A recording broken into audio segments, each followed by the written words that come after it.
An amateur physicist builds a catapult to enter in a pumpkin chunking contest. The flight path of the pumpkin is described in the table. Use average rates of change to generate a function model. Then, determine the accuracy of the function model by comparing the function values to data values associated with the distances of 200 and 1,000 feet. Okay, so let's first analyze our table a little bit. And so notice that our horizontal distance goes from 0 all the way to 1,200 and it keeps increasing there. And then our height actually goes from 0, increases all the way to 150, and then goes back down. And so from what we can tell, the only function that we know of that goes up to a peak and then comes back down, that looks like a parabolic data set. But because of that, then we're going to need to find different rates of change also, since part of it is increasing and part is decreasing. And so let's go ahead and assign variables to this. So since our height appears to be dependent on the horizontal distance, since that's going up and then down, let's call the height h, and then of whatever our independent variable is, well, that's the distance. So let's just call that d. So h of d, and then we'll call the horizontal distance d. And so then to actually assign intervals to find our average rate of change, then we just need to know, well, first of all, we've got zeros here at 0, 0, and 1200, 0. And so if this is a parabola, then that vertex is going to be exactly in the middle of those two. So in the middle of our independent values here, 0 and 1200 would be 600. And so that's going to break up our data set perfectly so that we have the increasing and decreasing values. So on one hand, we'll have 0, 500, including those points. And on the other, we'll have 675 at 1200. Let's go ahead and find the function for our left-hand side first. And so let's just write out what our domain will be again here. So 0 will be less than or equal to d, our horizontal distance, less than or equal to 500.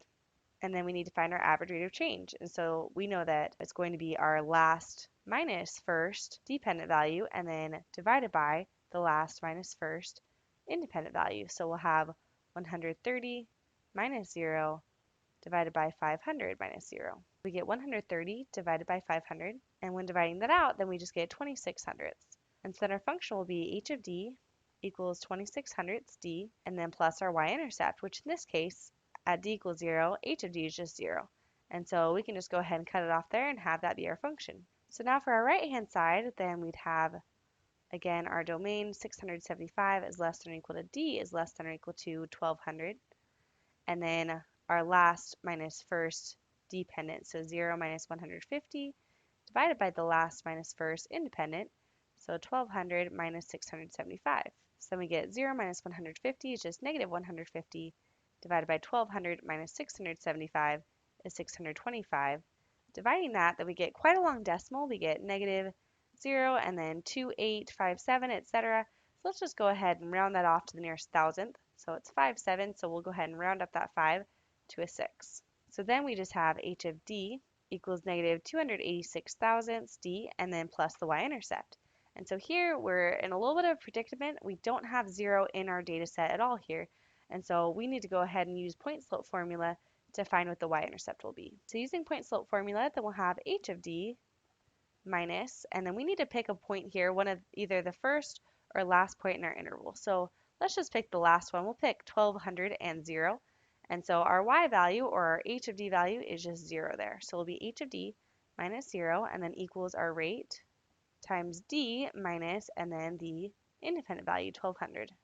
And so then h of d minus 0, well, that's just h of d. And then equals, so distributing this, we just get our rate times d, and then again our rate times negative 1200. And so there we're going to get 343 and 2/10. And so now that we have both of these, then let's go ahead and plug in these different values of 200 and 1000 to see how accurate they are.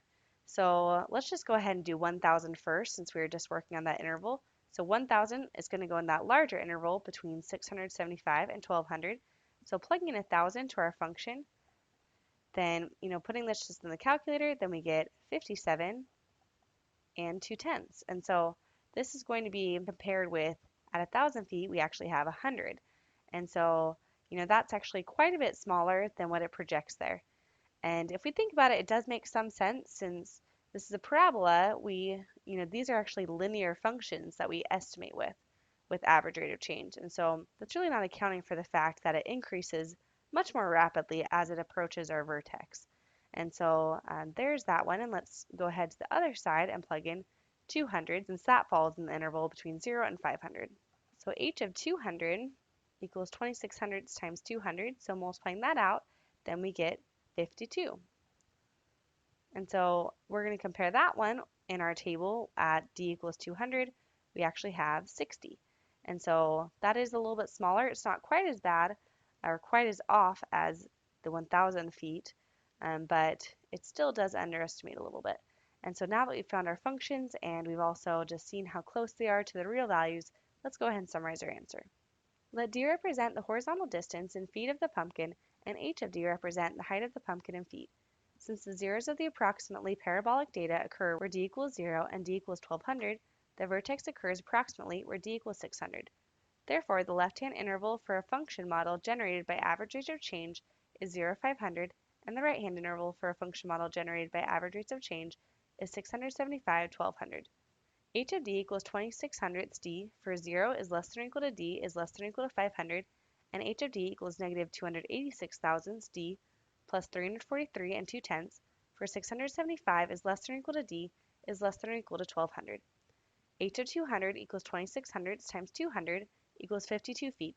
The function model underestimates the height of the pumpkin, which in the table is reported as 60 feet. h of 1000 equals negative 286 thousandths times 1000 plus 343 and 2 tenths equals 57 and 2 tenths feet. The function model underestimates the height of the pumpkin, which in the table is reported as 100 feet. The function models generated by average rate of change underestimating the actual data values makes sense since the flight path of the pumpkin will be parabolic with its vertex as its maximum.